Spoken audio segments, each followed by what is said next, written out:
Sinabi ni Mark Leviste na legally single siya bago ipursige ang pandiligaw kay Chris Aquino. Hindi nag-aksaya ng oras si Batangas Vice Governor Mark Leviste sa paglilinaw na legal na single siya bago ituloy ang isang panliligaw kay Chris Aquino. Sa pagsasalita sa kolumnistang showbiz na si Butch Francisco, sa isang panayam sa Pika Pika Showbiz na nag-upload sa channel nito sa YouTube noong Lunes, Agosto 7, sinabi ni Leviste na legal pa rin siyang single gaya ng nangyari noong hinabol niya ang Queen of All Media. Sinabi ito ni Leviste isang buwan matapos makumpirma ang kanilang paghihiwalay.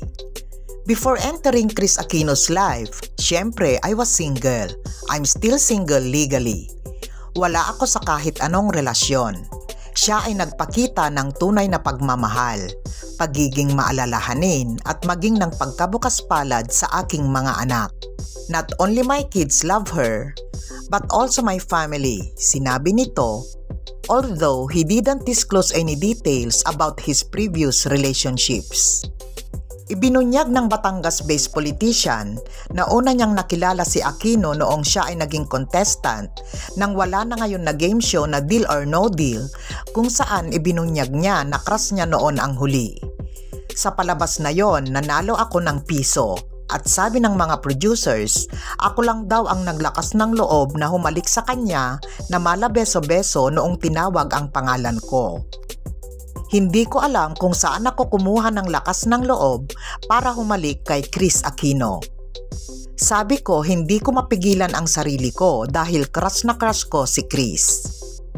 Sa panayam, sinabi rin ni Leviste na hindi siya romantikong nasangkot sa Sukob Star hanggang sa bagong taon ng 2023 kung saan pinayagan siyang bisitahin siya sa Los Angeles, USA. Binisita ko si Chris last January 1 sa LA. I texted her days before New Year. Sabi ko, nasa bayan ako, maaari ba kitang bisitahin? Narito, sumagot siya at pinayagan akong pumunta sa kanyang lugar. And the rest, as they say, is history, aniya.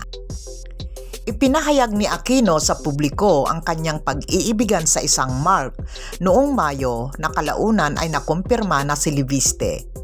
Sa huli ay pinili nilang bigyan ng pause ang kanilang relasyon dahil sa maraming obligasyon ng politiko sa kanyang mga nasasakupan sa Batangas. Sa kabila ng kanilang post-relationship, nakatanggap si Leviste ng singsing mula sa actress host bilang kilos ng kanilang pag-ibig at pagkakaibigan.